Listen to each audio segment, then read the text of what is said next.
herzlich willkommen beim UFO Watchtower. Das hier ist der Cosmic Highway, den wir gerade entlang gekommen sind. Hier sieht man wundervoll die Rockies. Eigentlich wollten wir zu einem Energieort, aber der UFO Watchtower liegt nun mal direkt auf dem Weg und deswegen schauen wir uns mal an, was da so ist. Let's go!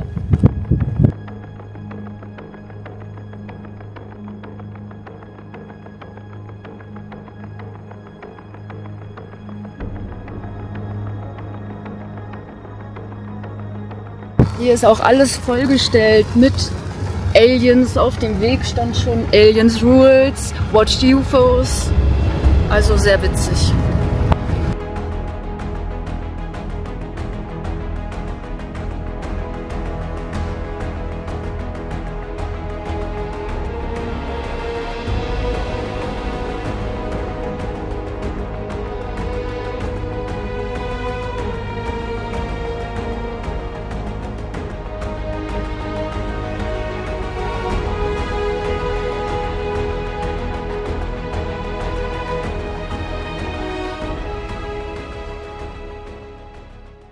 Das ist hier der Alien-Eingang, wie man sieht.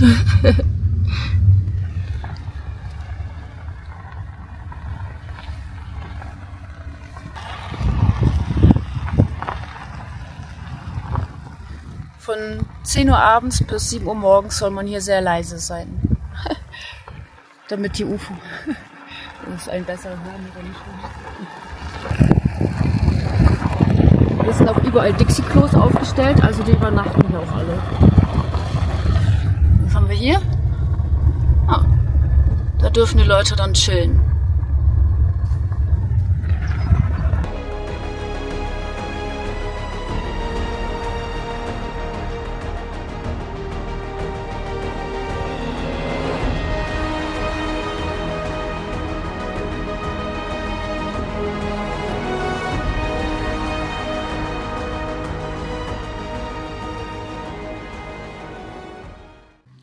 Hier ist also der Watchtower. Natürlich ist momentan niemand hier, weil es ja auch nicht nachts ist. Man kann also um 7 Uhr abends hier ankommen und dann bis zum anderen Tag 6 Uhr bleiben. Hier steht auch, wenn man hierher kommt, sollte man schon $5 pro Person zahlen. Auch wenn man tagsüber hier ist. Ja, jeder, der herkommt, bringt halt etwas mit und hinterlegt es hier. Wir haben einen Alien-Aufkleber dabei. Der Alien Garden, schau.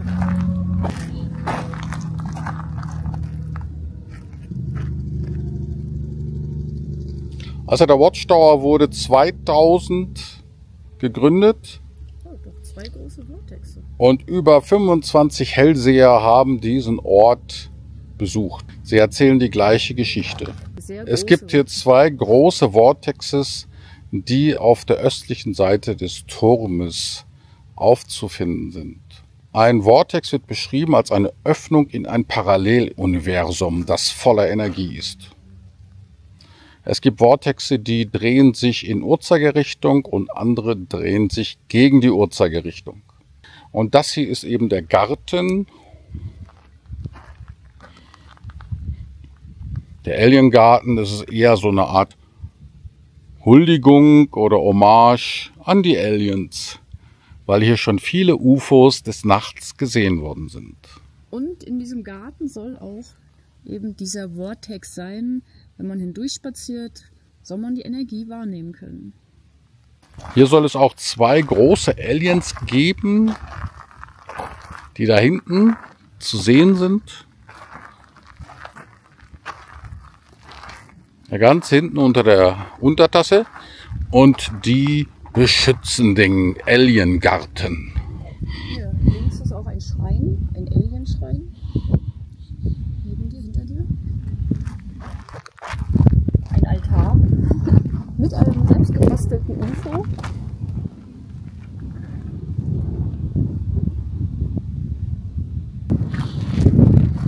Wir haben übrigens -4 Grad, auch wenn man mir das nicht ansieht. Ja, Niki ist jetzt schon abgehärtet, ne, wie man sieht. Die hat nur noch so einen Top an. Der Wind ist echt eisig.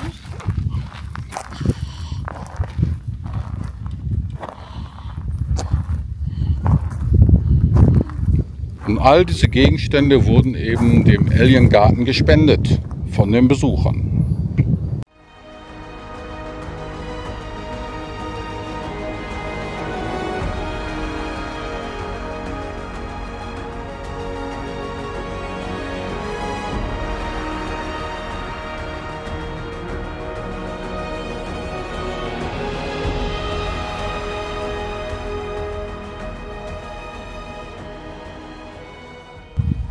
Die kann ich hier tatsächlich wahrnehmen, aber durch die Kälte ist das wirklich sehr reduziert.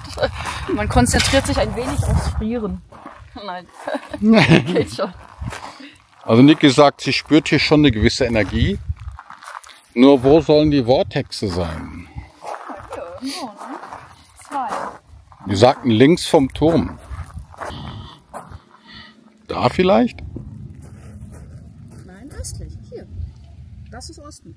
Östlich vom Turm. Der Garten. Der Garten ist der Vortex. Die haben den Garten auf den Vortex gebaut.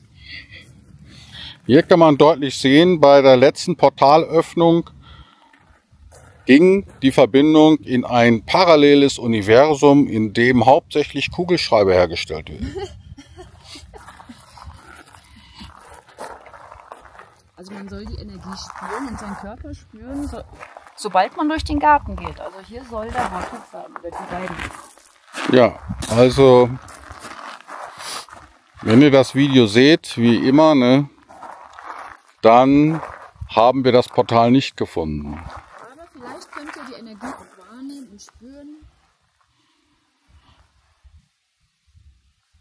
Hey, der Alien da hinten ist cool. Mit Sonnenbrille und Kopfhörer. Dieser Alien hier hört immer Tag ein, Tag aus binaurale Beats. Die könnt ihr auch bei uns erwerben. Der hier dreht sich gegen den Uhrzeigersinn.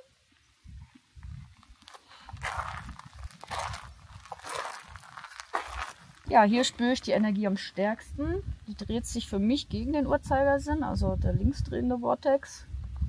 Suchen wir mal den. Vielleicht könnt ihr ihn spüren, die Energie mit in euch aufnehmen.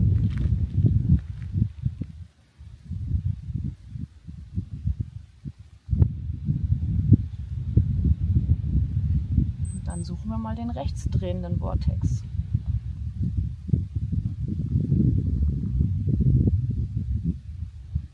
Hier sogar ein Funkgerät. Verrückt. Kaffeetassen. Alte Disketten aus den Amiga-Zeiten. Hier gibt es auch den Alien-Weihnachtsbaum.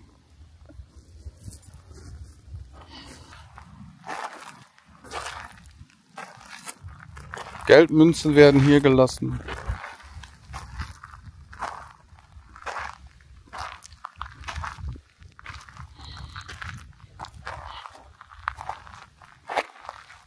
Hier hat einer den Deckel von einem UFO gestohlen in einer parallelen Realität. Hier sind Skelettknochen von einem Alien halt.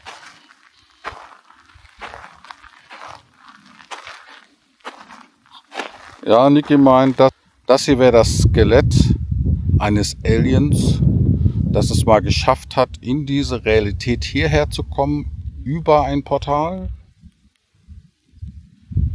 Das dürft ihr selber entscheiden. Hier gibt es auch eine Alienblume.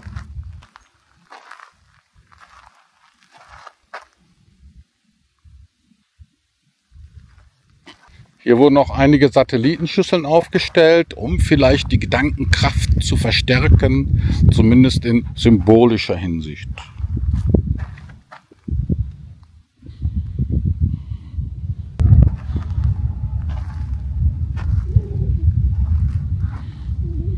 Also ich nehme hier überall die linksdrehende Energie wahr, aber da vorne, bei dem Punkt, dort ist der rechtsdrehende Vortex. Versucht schön die Energie mit aufzunehmen, während wir mit euch hier lang spazieren.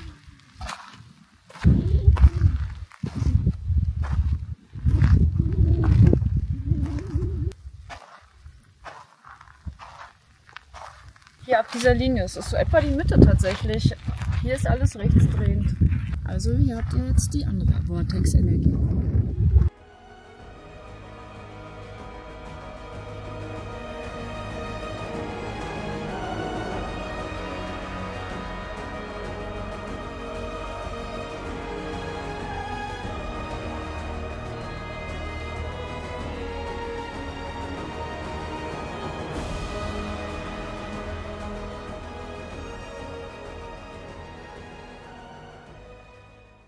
Ja, ist ganz süß angelegt hier, ne?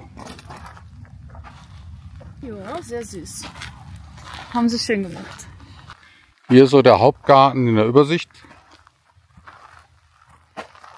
Die Energie nehme ich als sehr entspannend wahr. Und du? Wie nimmst du die Energie hier so wahr? Ja, sehr schön. Sehr angenehm, sehr warm. Ja, ne? Sehr nett hier. Also kannst mir gut vorstellen, hier auch mal eine Nacht zu verbringen. Ne? Nur nicht heute, weil heute wird es minus 10 Grad. Ja, und deshalb werden wir es so verschieben müssen.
Ja, wir hoffen, ihr habt diese wundervolle Vortex-Energie, die linksdrehende und die rechtsdrehende, mit uns genossen bei diesem kleinen UFO-Spaziergang.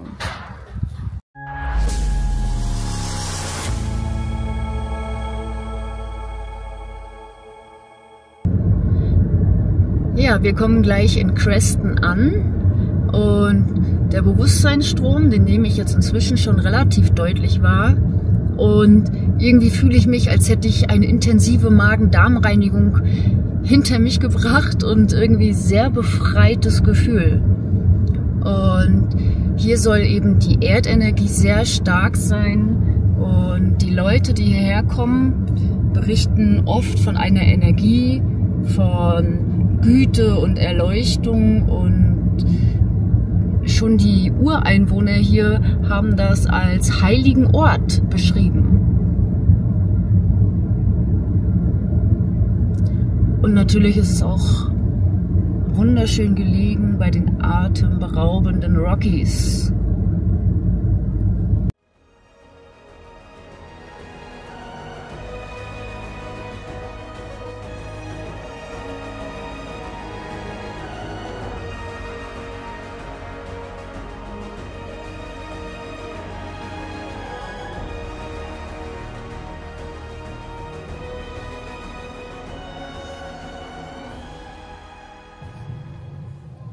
Also einer der Hotspots in Creston ist halt das Café The Cloud Station.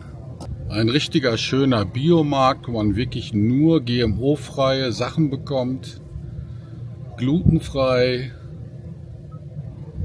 Also wie man es sich vorstellt, auch das Gemüse, Fleisch, alles Bio. Alles Deep State frei. Alles Deep State frei. Also hier gibt es einige Läden, die alle spirituell orientiert sind. Ja, die Energie hier ist sehr fein und sehr entspannend, muss man schon sagen. Also ich kann mir gut vorstellen, dass hier irgendwie ein Vortex ist, wie die Ureinwohner hier schon gesagt haben und warum sie hier dieses Dorf gebaut haben. Es lädt zum Verweilen ein, auch wenn es wirklich nicht schön ist. Hier ist sehr kalt. Während Sedona eher so für die reicheren Spirituellen ist, würden wir sagen, dass Creston eher so für die sind, die preiswert leben wollen und Bio. Jedenfalls ist man direkt am Fuße der Rocky Mountains, was ich sehr attraktiv finde. Man hat hier fast von überall die Aussicht auf diese schönen Berge.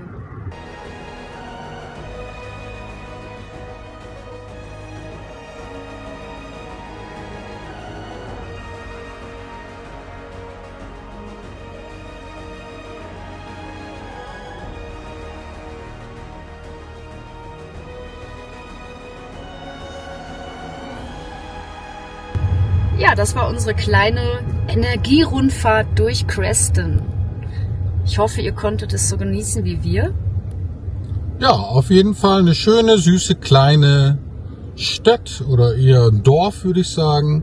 Und hier kann man auch mit den Spirituellen, die hier leben, sicherlich über alles sprechen, was mit Spiritualität zu tun hat. Als wir kurz mal in ein Café gegangen sind, hörte ich da schon Gespräche über UFOs und Aliens. Und all diese Dinge sind da ziemlich beliebt als Thema. Und ja, wenn einer von euch nicht weiß, wo er hin soll, kann er vielleicht nach Creston in Arizona, nahe den Rocky Mountains. Ciao!